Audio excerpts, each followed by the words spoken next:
I'm talking to Tim KURYLOWICZ, who is the Labor candidate for the seat of Riverina, which now includes Cowra.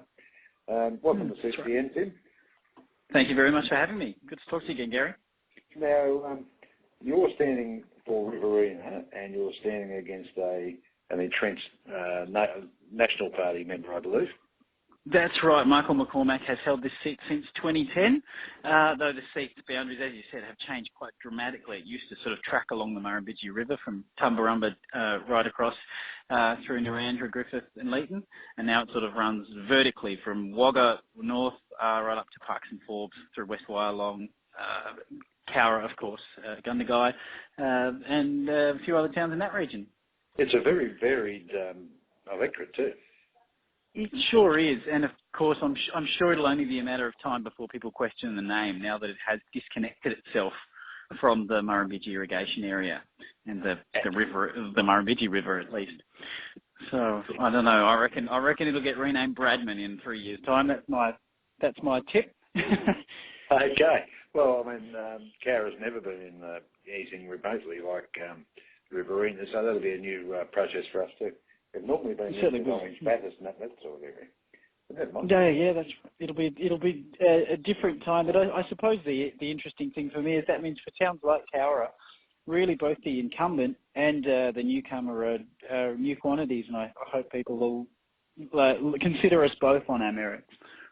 I think that's reasonable. Now, you're standing for the Labor Party, obviously, and you were fairly excited with the news late this week that the proposed new funding arrangement with taxes for states has now been thrown out.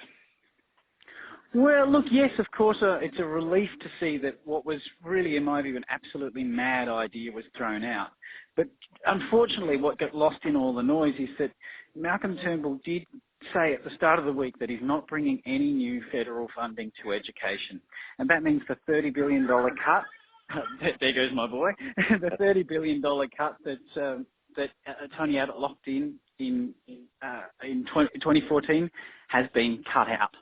So that'll be the big difference between the big parties this election. For this electorate, we're talking about $1,000 per student per year for every school in this electorate.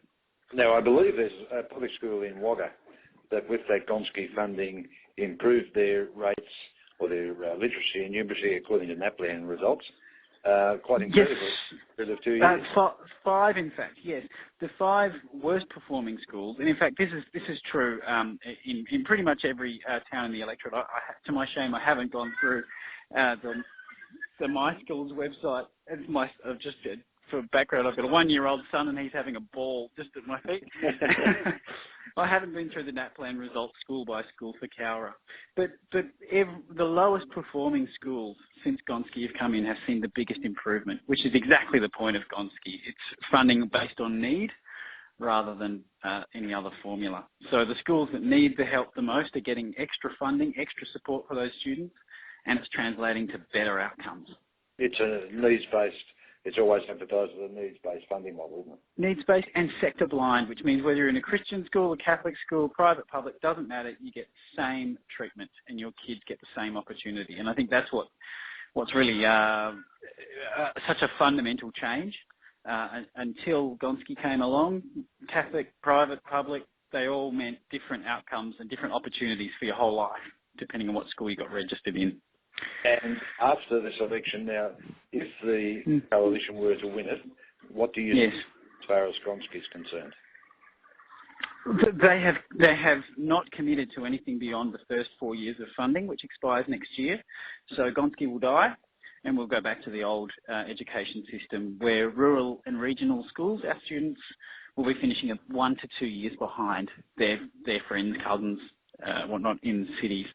So that to me is just unacceptable, and that's actually the reason I joined the Labor Party when Gonski came along, and it's one of the things that I'm most passionate about fighting for our region. Now, you're an education officer with the Riverina Museum, I believe.